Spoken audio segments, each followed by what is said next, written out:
Hello and welcome to our new show. Today we are going to talk about the FIFA World Cup, the biggest show on earth, the biggest sporting event on earth is about to begin tomorrow.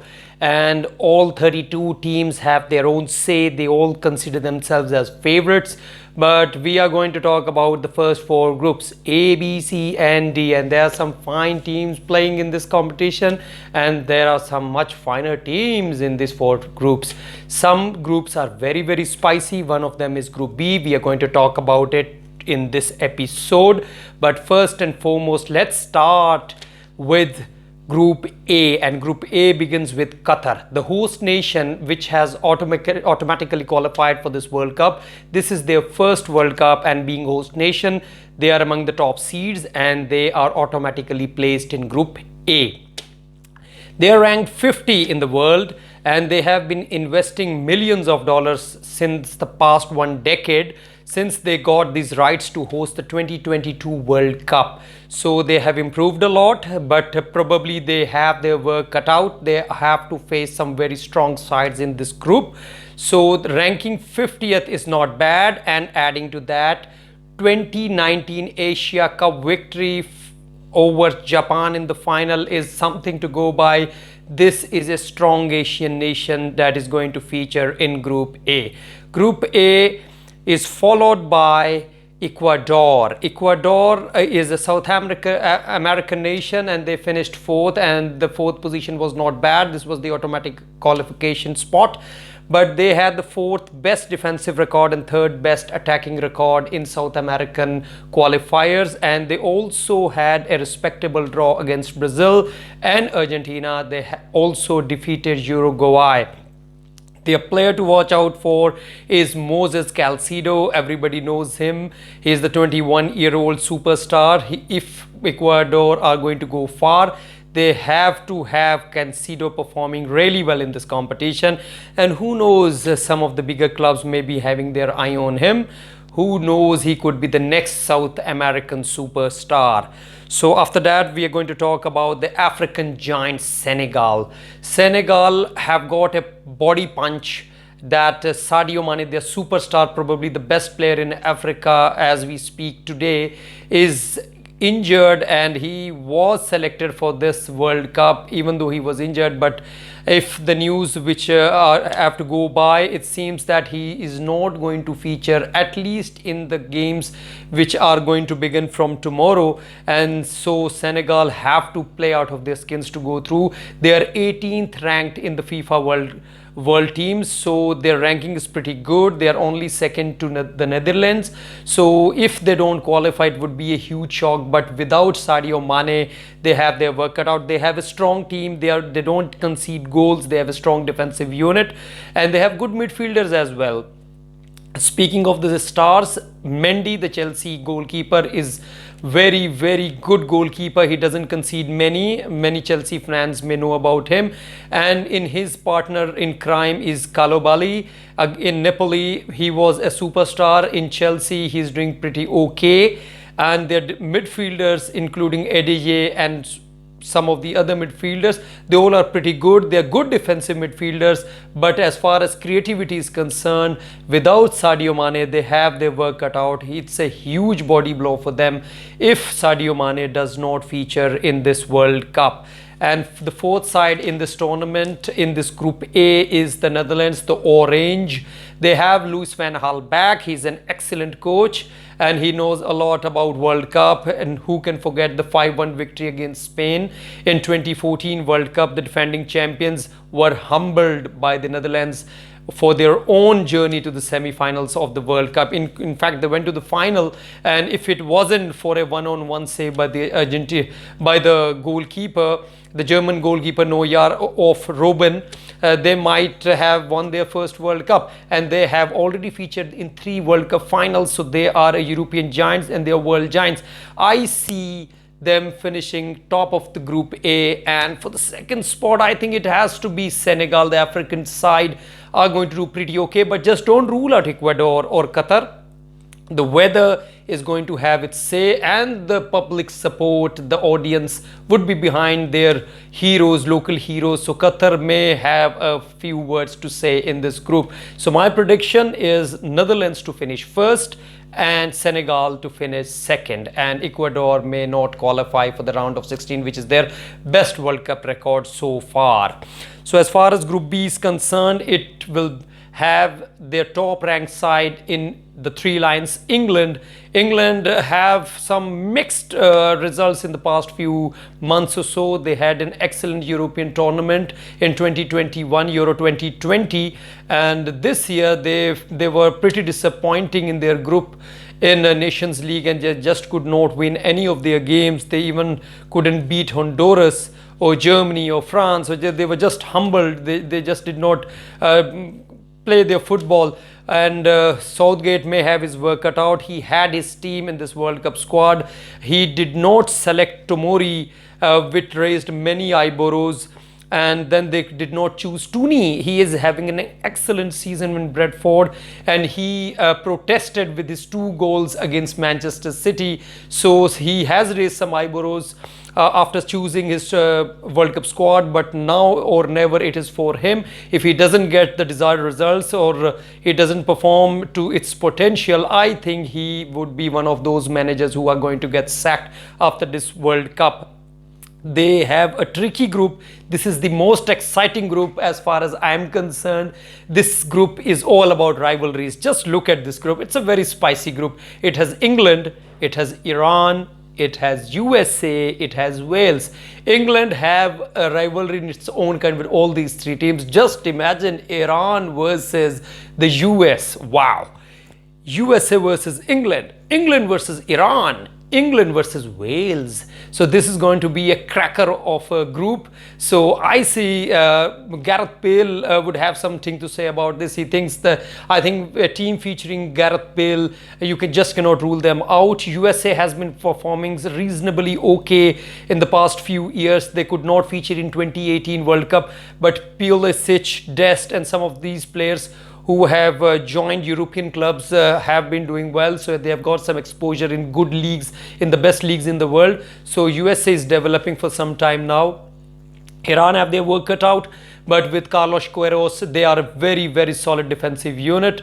And for the past few years, they have been doing well in world football. So Iran would be a solid unit to break. They have Jahan Baksh, who's performing in English Premier League. So he has some exposure, but not many of the Iranian players are performing in the top leagues. They are not featuring the top leagues. So they have their work cut out as far as goal scoring is concerned. But as far as I'm concerned, I've seen them performing well in Asian Championships. They have a very, very solid defense. And Carlos Queiroz, who doesn't know, he was assistant to Sir Alex Ferguson at Manchester United, so he knows a lot about big stages. So I think Iran is a good solid unit as far as defense is concerned, but I don't see them going past this group.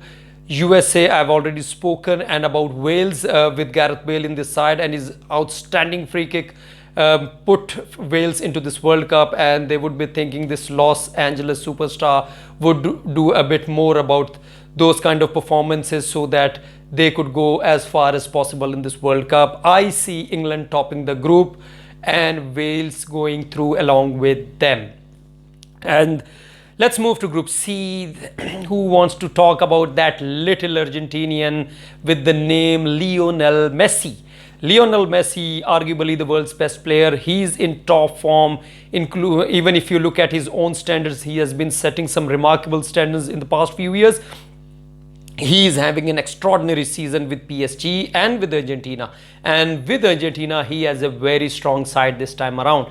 They have a good coach and they have good backing to back Lionel Messi to win his one World Cup, which would make him an all-time great, which is already is, mind you, but winning the World Cup has its own taste, and he could be spoken along with the Diego Maradona like of people who won the World Cup in 1986 single-handedly, but Lionel Messi has a stronger side than 1986. He has Lautaro Martinez.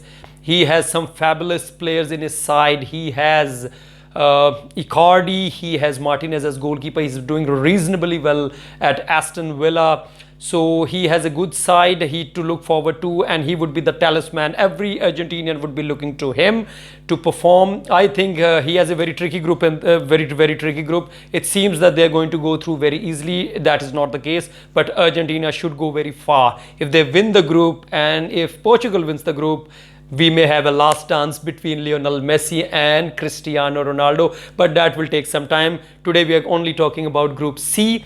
Group C will also feature Poland. Poland has with someone called Lewandowski, Robert Lewandowski. He has been in marvelous form in the past few years.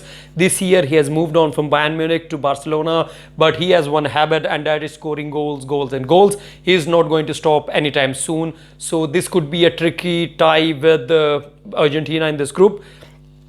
And with him there is Klich and Zelensky. Zelensky has been doing outstandingly in the Champions League with Napoli. Napoli are outperforming their rivals, and they are shocking a lot of critics.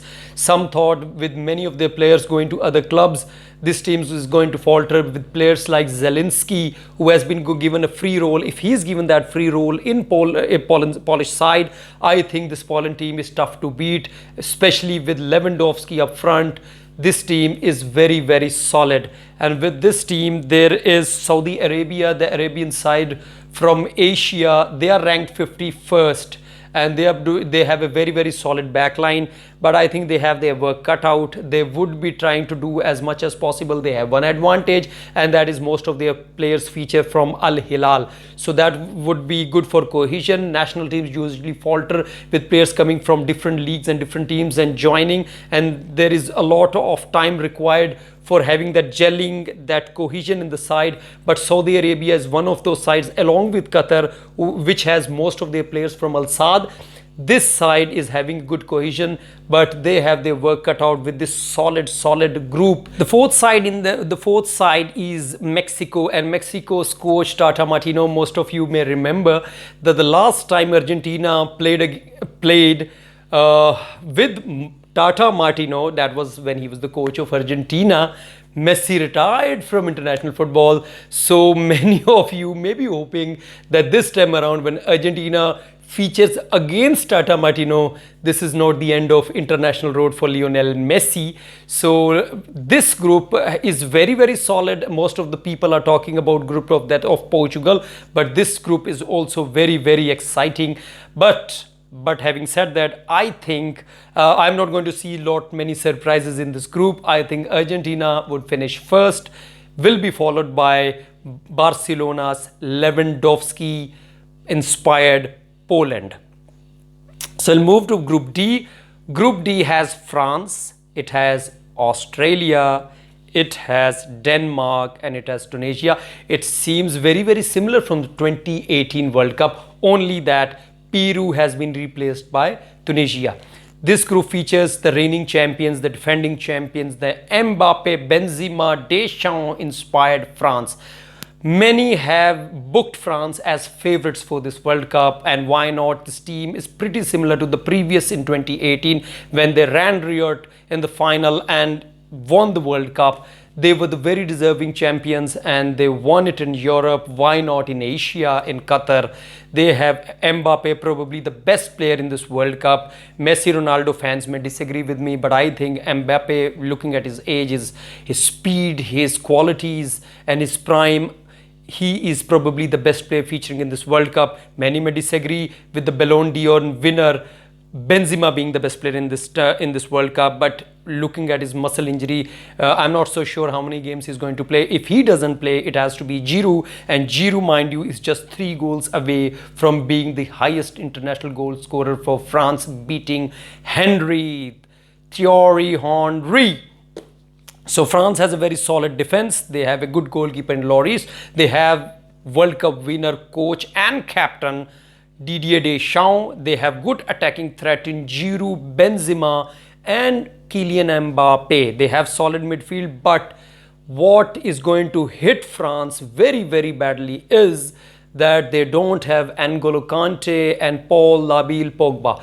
I think that these two defensive attacking midfielders, they do both of the jobs. These central midfielders were probably two players where France were at their strongest. None of the teams out of these 32 feature with such dynamic central midfielders as Paul Abil, Pogba and N'Golo Kante. Having said that, now these two are not even going to feature for France. So the responsibility is now on Camavinga, the 20-year-old French Real Madrid player. Has a lot more responsibility on him. He has already defied expectations at Las Blancos, and many of the French supporters would be wishing that he brings that experience, he brings that energy, he brings that quality which he showcases at Los Blancos into this French side. If he is anything to go by what he does at Los Blancos, I think France are very, very serious contenders in this World Cup, along with Brazil or Spain or other countries like Germany, etc., or Argentina, even Argentina. But France are looking really solid. They had a very sorry Nations League, but you just cannot rule out a team featuring Benzema and Kylian Mbappe. So with them is Denmark. Denmark has talisman Eriksen back. We all are very happy for him. What happened at Euros 2020 in 2021 was very, very heartbreaking, and this is one of the finest thing to happen in football, is that Eriksen is back, and he's not just back on the field, he's back to his bloody best. He was player of the month just recently for Manchester United. He is back to his passing skills, his deliveries, his crosses, his movements, and he is once again going to be the talisman for the Danish side. Along with him, Olsen, who is representing Club Brugge, who has defied all expectations and qualified into the next round in the Champions League with winning the first 3 games with clean sheets. He is going to support Eriksen, and if these two players fire, Denmark surely are going to go through. Mind you, in the past 2 meetings in the Nations League, Denmark had the better of France, and even in 2018 World Cup they had a draw with France. So in the recent meetings, Denmark has an upper hand against the reigning world champions. So France will not have their way as it is expected by many of them. Denmark may, just may, overleaf France into the top spot. But let's talk about the other sides as well. Tunisia and Australia. Tunisia is ranked 30 and the best player would be Wahbi Khazri. He plays for Montpellier. He's a good player. He's doing well this season as well, and he's a consistent performer. Tunisia to go anywhere from this group will depend on Wahbi Khazri. He is their key player, and this match of Tunisia versus Australia is actually going to decide if any of these two sides is going to go any further. Australia is ranked 38. This is their 5th appearance, and they have only won twice in 5 appearances. This shows a lot of hard work that needs to be done by the Aussies, the Wallabies, the Australians, the golden green side. If they are to go any far, they, mind you, they have defeated Peru on penalty shootouts. Their goalkeeper did a wonderful job in that game that Australia is now featuring in this World Cup, but they have their work cut out with reigning champions France and Denmark featuring in this group, along with Tunisia. Tunisia is not a team which will give a walkover or so. So a game between Tunisia and Australia is actually going to decide if these two teams have any say in this group. Otherwise, it has to be France and Denmark. And mind you, don't be surprised if Denmark finishes top of this group and France in second. So friends, are you ready for Qatar 2022? These were the previews of the first 4 groups, but we will come back with another episode from E, F, G, H to talk about the other 4 groups in our next episode. If you're not subscribed to our channel, friends, subscribe our channel, because we are going to talk about every match day with our previews. I am Malik Usman Ahmad and I am a national football analyst. Stay tuned to our channel for more updates. Thank you very much.